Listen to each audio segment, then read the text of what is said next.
Sala de visita. Ribeirão Preto, conhecido tempos atrás como a terra do chopp, vem se consolidando como a terra da cerveja. E eu converso agora com a Carla Valentim, idealizadora do Tour Cervejeiro da cidade. Carla, muito bem-vinda, obrigada pela sua presença. Como surgiu a ideia de criar um tour cervejeiro na cidade de Ribeirão Preto? Bom, eu trabalhei na Colorado, na cervejaria Colorado, e uma das minhas atribuições era fazer o agendamento das visitas à fábrica, né? E eu sempre procurava agendar o pessoal e recomendar que todo mundo conhecesse as outras cervejarias, que as pessoas conhecessem as outras cervejarias.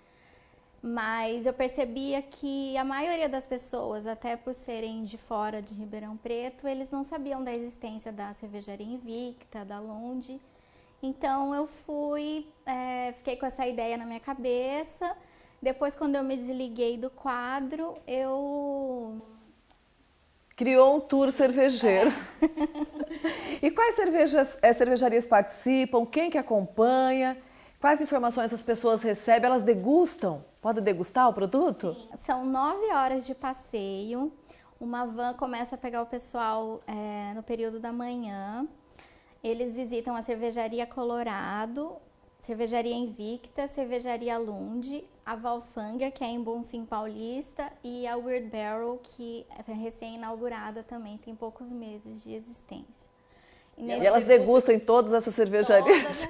Depois de 9 horas, como é que fica o passeio? Todas as cervejarias, um sommelier acompanha o grupo, porque a ideia é que seja um turismo educacional mesmo, que as pessoas aprendam e falem sobre cerveja durante todo o dia.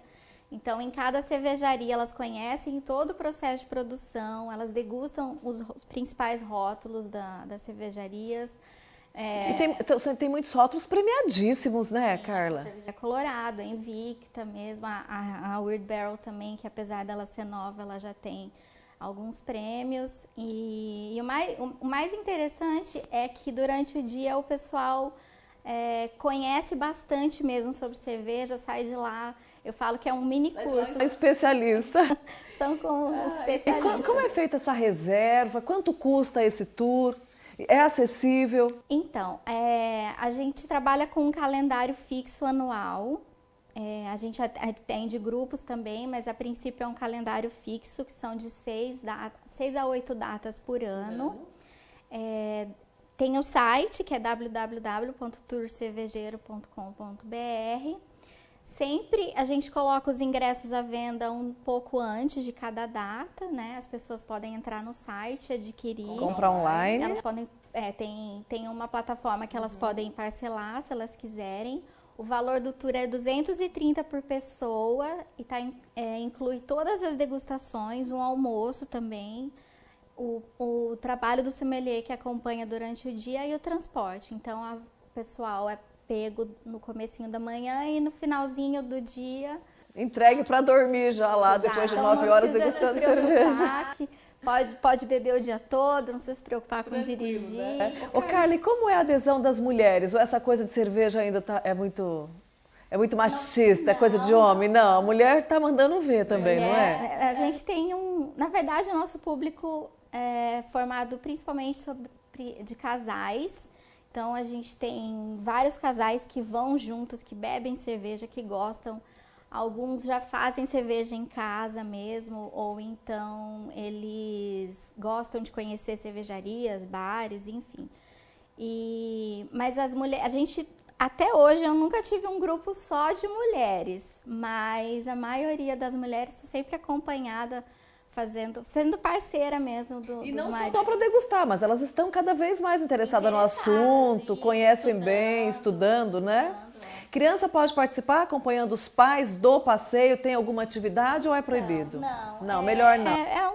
A gente não recomenda, até porque não é permitido o consumo de bebida alcoólica, né? Sim, mas de repente tem alguma atividade durante o tour? Como eles conhecem o processo de produção, às vezes visitam fábrica, é muito cansativo.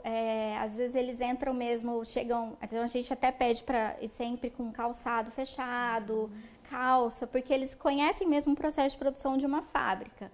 Então, assim, não é a gente corre alguns riscos, né? Estando dentro do processo produtivo, tem maquinário, enfim. Então a gente pede para o pessoal deixar as crianças e se divertirem sem boa, né? Com preocupação. mais liberdade. Ô Carla, a gente ainda toda essa produção é artesanal. Assim, a gente... É mais cara. Não tem como não ser. A gente tem recentemente a aquisição da Colorado, né, por uma grande empresa comercial, enfim. Mas assim, a gente, dentro do tour cervejeiro, você consegue fazer esse parâmetro, então. Tem a história da Colorado, por exemplo, que começou bem pequena e hoje... Né?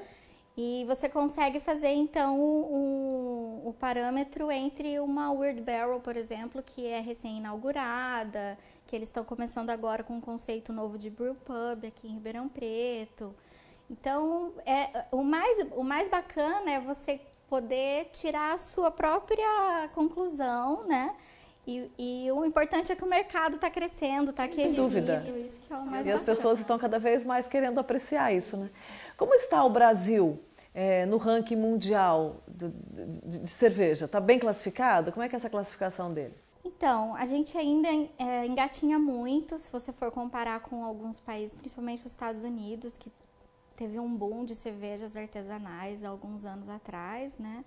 A gente ainda está engatinhando. Nos Estados Unidos, em vários estados, você encontra 100, 200 cervejas. Marcas, rótulos. Aqui a gente ainda está começando, mas Ribeirão Preto tem se consolidado mesmo como um polo importante,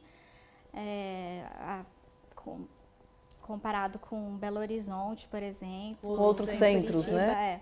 Mas a gente está crescendo. O importante é que o mercado está aquecido, as pessoas estão se interessando por conhecer cervejas diferentes, degustar rótulos diferentes. Isso é o mais bacana, assim.